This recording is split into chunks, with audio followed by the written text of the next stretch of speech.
Hello, it's August 20th, T-2. I'm going to be starting my hike on Saturday. Today is Thursday. Tomorrow morning, I fly out to Aspen,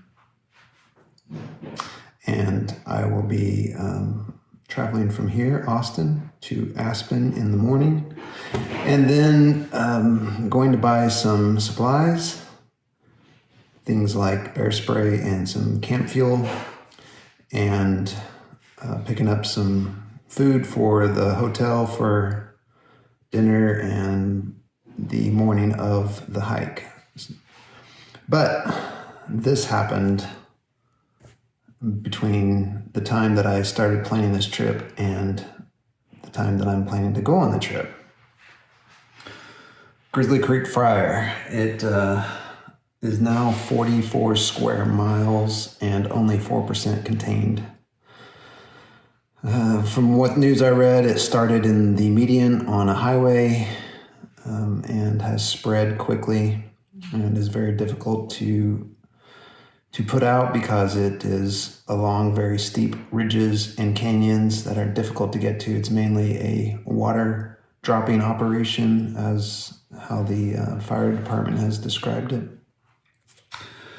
But they are working to contain it, and this fire is about 40 miles away from where I'm going, Four Pass Loop. I've also been keeping a close eye on the air index using purpleair.com and been tracking that over the last few days, making sure that it's going to be safe for me to travel. As you can see here, there's been some escalated indexes, but here in the last couple days, it's been pretty low near Aspen. And also, I've been keeping an eye on the Snowmass Mountaintop live cam. So I've been looking at this. Looks like they've got some weather there today. It looks pretty cloudy. But keeping an eye out here, looking at the weather from Snowmass Mountain. It's actually northwest, which is where this camera angle is pointing. It's hard to tell today whether that haze that I see here on the screen is just clouds or if it's actual smoke.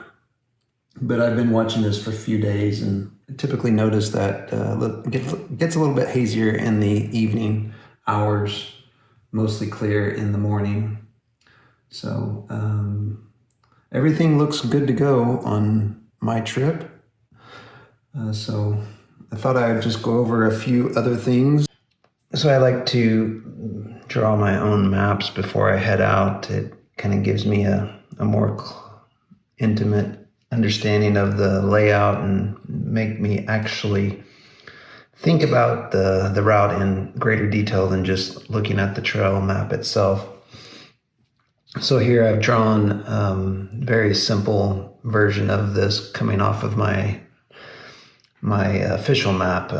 Starting with the trailhead, I'm gonna make my way clockwise on Four Pass Loop, passing by Maroon Lake, which is at about 9580 elevation. Making my way onto the fork that allows everyone to go clockwise or counterclockwise. Be passing by Crater Lake, which is at 10,076 feet. So approximately 500 feet higher elevation than Maroon Lake. And then considering a campsite here along the way on West Maroon Creek Trail, somewhere past Crater Lake, approximately about 3 miles. Since I've never been on this loop, I'm going to get out there, see how it looks, decide whether I want to continue or make my way closer to the pass, West Maroon Pass, which is at 12,500 feet. Because I know the less distance I travel on day one is the more distance I have to travel on day 2 to reach my second camp. And this is over 2 different passes that are both around 12,300 to 500 feet. So I don't want to get too high up here just because it will be colder and more exposed versus down here will be more ground, tree cover, etc. But I'll make that decision as I go. And I'm sure you'll be getting updates here on the video as I do that in real time. So on day 2, assuming I camp out here, make my way over West Maroon Pass, Frigidaire Pass, and onto the North Fork Trail to where I reach camp number 2 at approximately 12 miles of total distance. And then as I progress, I will make camp, and on day number 3, I will take off on North Fork Cutoff Trail, coming up over Trail Rider Pass at 12,500 feet, and stay on the Geneva Lake Trail until I get to Snowmass Lake. Camp 3 will be somewhere around Snowmass Lake at about 17 miles total distance. I have considered coming on down to this point, just worried that there may be a little too much congestion around here. I've read that a lot of people tend to make their way up counterclockwise, spend 1 or 2 nights at the lake, and then come back down. So this tends to be a crowded area. And then on 4th and final day, I would be making my way up over Buckskin Pass at 12,462 feet and come on back down to the trailhead. Prior to all of this, I did quite a bit of planning and research on the RFTA shuttle buses, the local buses around the Aspen area. So I have a reserved shuttle from Aspen Highlands to the trailhead. That'll be at 8 a.m. in the morning. And then I have that round trip pass that gets me back. So another thing on top of here is just a profile. It's a different way of looking at it. You can see here, I'll be starting right here at 9,500 at the trailhead, passing by Crater Lake, camp somewhere around 3 miles, work my way up over to the 2 passes, West Maroon Pass and Frigidaire Pass, coming back down into a low point around 10,400 feet at camp number 2, then crossing over Trail Rider Pass and making my way back down to Snowmass Lake, where I hope to camp at campsite number 3, about 17 miles in. Like I said earlier, alternate campsite is at 10,815 feet, basically the lowest point before I go back over Buckskin Pass at 12,468 feet. Making my way down to the trailhead on day 4.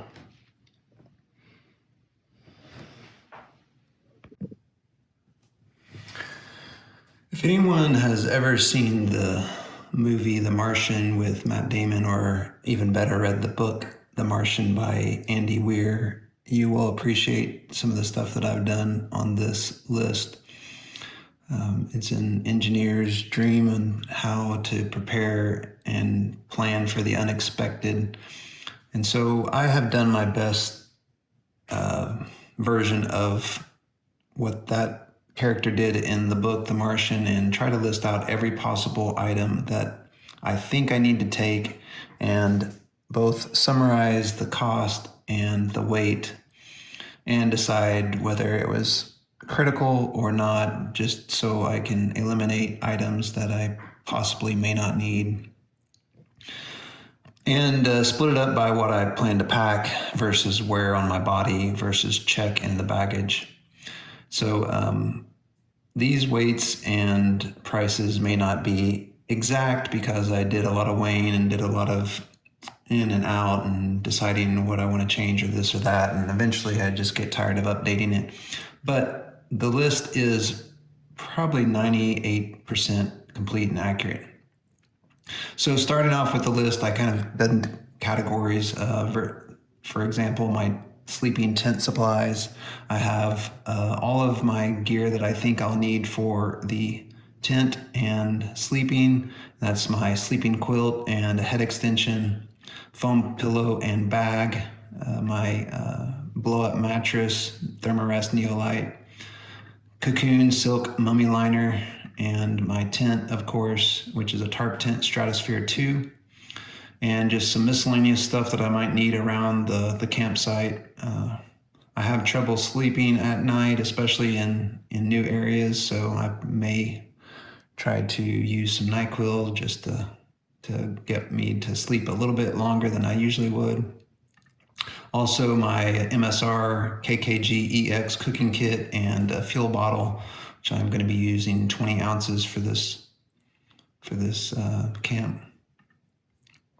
So when I'm hiking, I've got a lot of other supplies that I'm going to be using, namely Crocs, just for any water crossings, take off my hiking boots.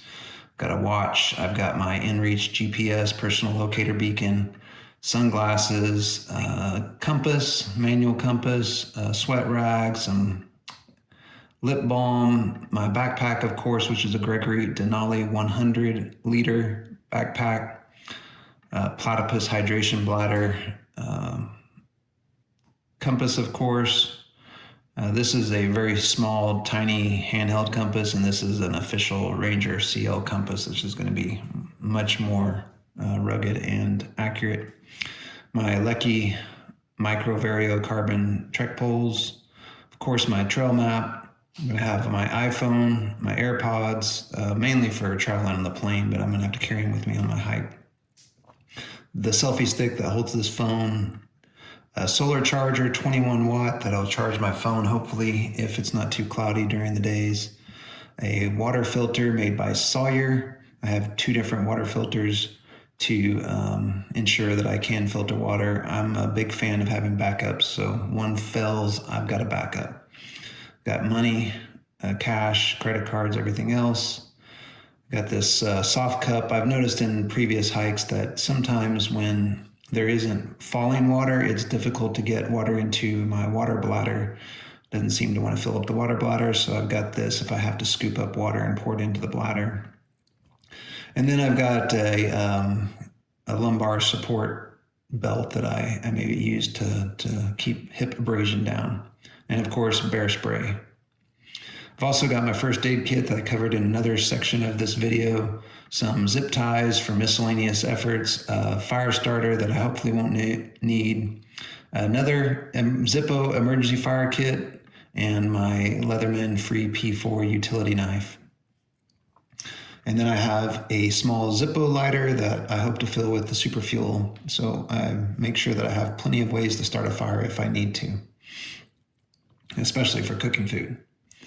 And then obviously my clothing that I'll be wearing, I have some hot chilies that I use for a base layer, a Patagonia R1 fleece pullover, a beanie. If it gets really cold or wet, I'm going to put on some Arc'teryx snow shell coat and pants. And I have, of course, my Oboz hiking boots and a sun hat if I need that. Moving on down to hygiene, I have eyeglasses, earplugs, face mask. I showed that in another section of this video. Vitamins, eyeglasses, contacts, toothbrush, toothpaste, floss, some Camp Suds concentrate, and a trowel when I plan to use the restroom out there, with a biodegradable toilet paper roll.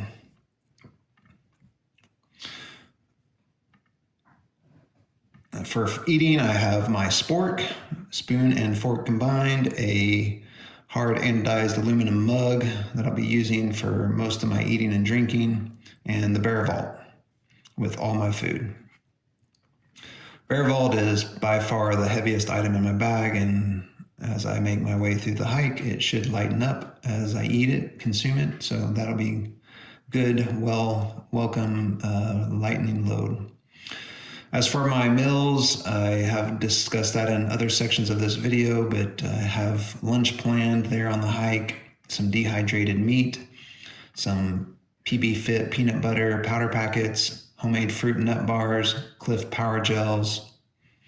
And I thought I might back up a little bit. I have tried to estimate my total calories that I will consume by all of these different items. I read on some internet sites that I could expect to burn 3,000 to 4,000 calories a day based on this activity at this elevation. And so 3,000 to 4,000 times 4 days is going to be about 12,000 calories. So I added up my calories for all of these items. I show about 9,000 calories. So whether these are totally accurate or whether I burn that many calories, 2 things that I'm not very certain about, but try to do my best to make sure I was somewhere in the ballpark. For example, the dinner veggie mix that I've made is about 200 calories. The peanut crumbles are about 550 calories. A spice mixture, about 50 calories. Peanut butter packets, 110 calories. And electrolyte powder, 50 calories. And then breakfast, I think, is going to be my favorite meal of the day every day. And that's a cup of oats, 320 calories. A nut berry mix, 305 calories. Powdered milk, 186 calories. And obviously some instant coffee and my morning vitamins.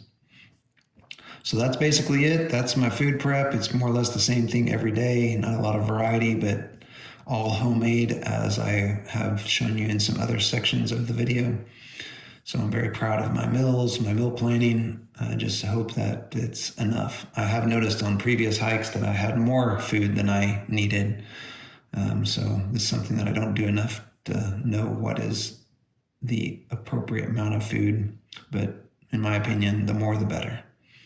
And if I start to get hungry after the third or fourth day, be close to the end and be able to make that up when I get back into the town of Aspen and eat to my heart's content. So that is it for this. Hope you appreciate the complete list.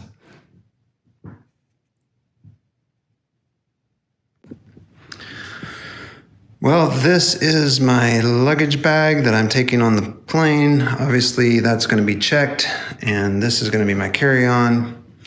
I weighed this bag last night, and it is about 49.4 pounds.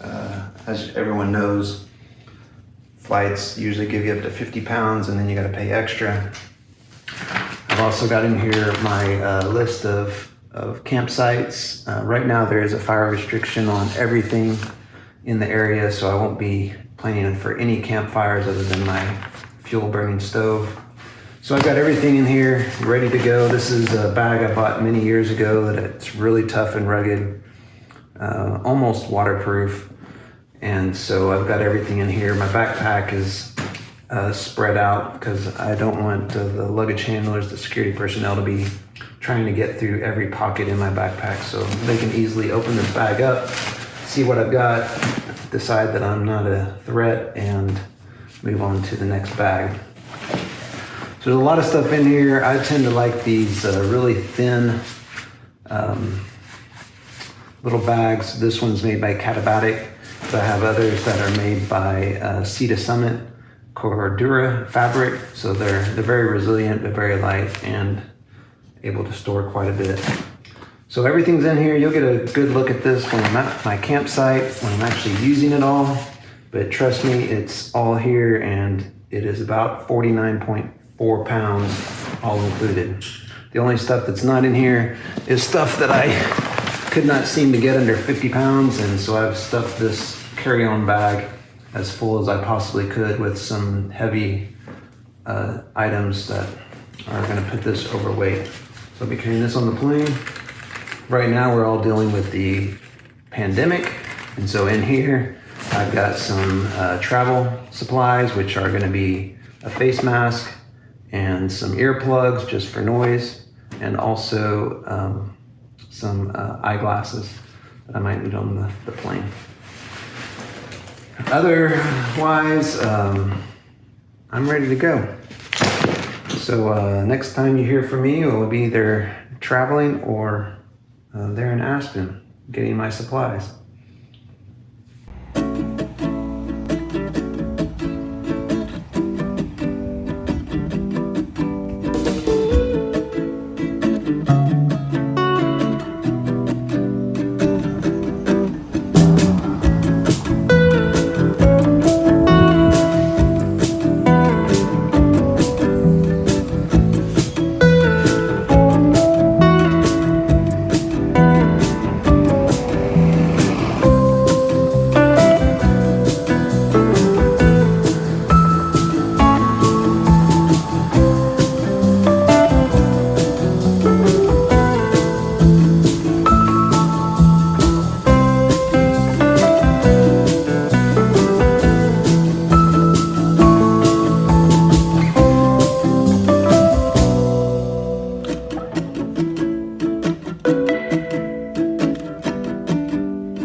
morning. It's 5:30 on Saturday morning, August 22nd.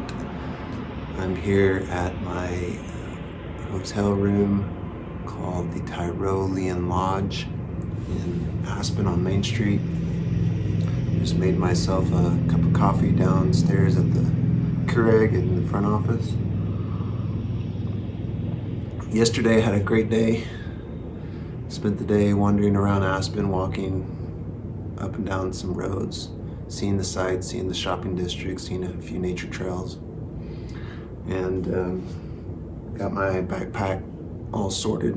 Everything's good to go. My bus should be here on Main Street at Second and Main at about 6:40 this morning. And I think that's about a 20-minute ride up to the Aspen Highlands Resort, where I'm going to pick up the next shuttle that'll take me to Maroon Bells, Four Pass Loop Trailhead. Had a great day yesterday. Decent night's sleep. Here being on Main Street, you do hear the road noise every time a car passes. It's a main thoroughfare, but earplugs take care of that. And bought some breakfast items yesterday at the city market.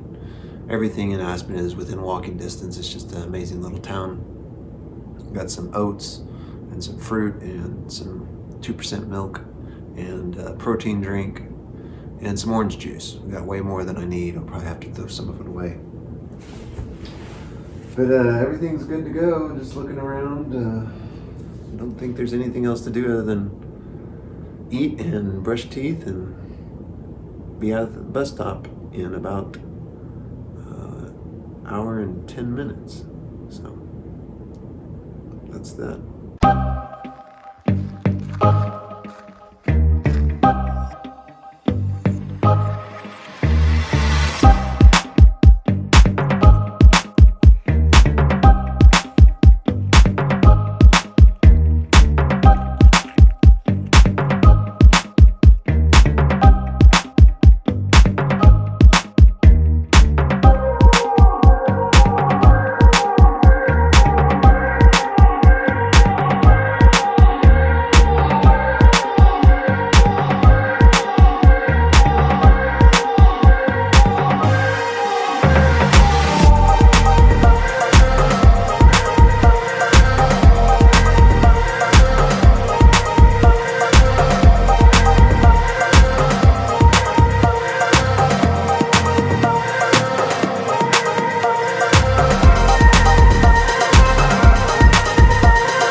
It's 11:13 on Saturday.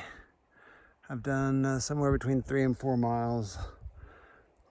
I just went through the most hellacious uphill climb on just nothing but scrambly little dirt and big rocks that every step felt like I could fall, and I'm carrying this 50 plus pound pack, like instant broken bones if I would have fallen anywhere along that path. But I did it.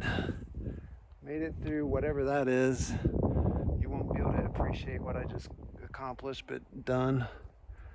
And now it looks like I've got, unless it goes way up on top of that ridge, looks like I got a decent walk going forward. Filled up my 3-liter Camelback.